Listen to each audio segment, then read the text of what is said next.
God of Majesty.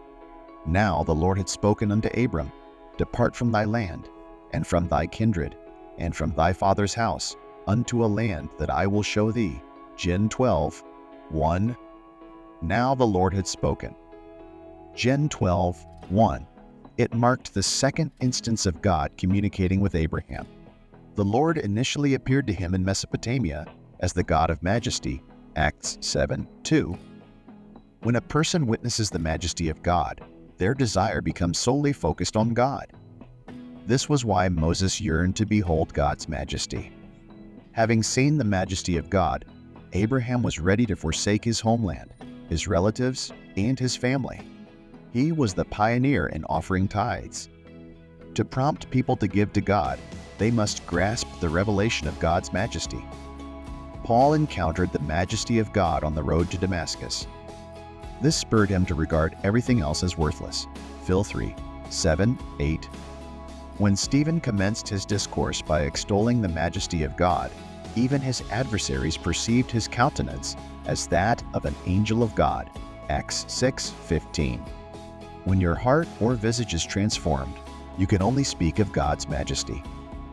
Ultimately, all Stephen perceived was the majesty of God. Acts 7, 55. How remarkable that he did not behold his assailants who were about to stone him. This vividly demonstrates that when you are God-conscious, solely focused on God, and immersed in His majesty, you are no longer self-conscious, preoccupied with yourself, or world-conscious, concerned with your surroundings. As Stephen concluded his message on majesty, beholding majesty, he entered into majesty. That indeed is majesty. When the God of Majesty appeared to Abraham in Mesopotamia and instructed him to depart from that land and journey to Canaan, Abraham obeyed. Initially, Abraham's obedience was only partial due to Terah. See Genesis 11:31. Thus, for 15 years, there were no further assurances or divine visions. Then God afforded him a second opportunity, as recounted in Genesis 12:1. Perhaps on the day you received the Holy Spirit or experienced a special visitation from God, the God of Majesty beckoned you to Canaan, the epitome of God's blessings. You might have delayed for 15 years or more or less. Like Abraham and Haran, devoid of additional assurances or divine visitations, you might find yourself in Haran. Perhaps now, even as you read this, the Lord is granting you a second chance.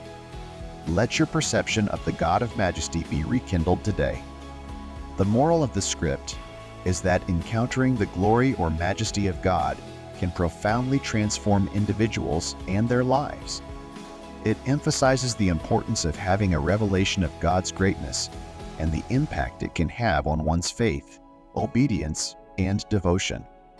Through examples like Abraham, Moses, Paul, and Stephen, the script illustrates how encountering God's glory/majesty can lead to radical obedience, sacrificial living, and a deeper intimacy with God.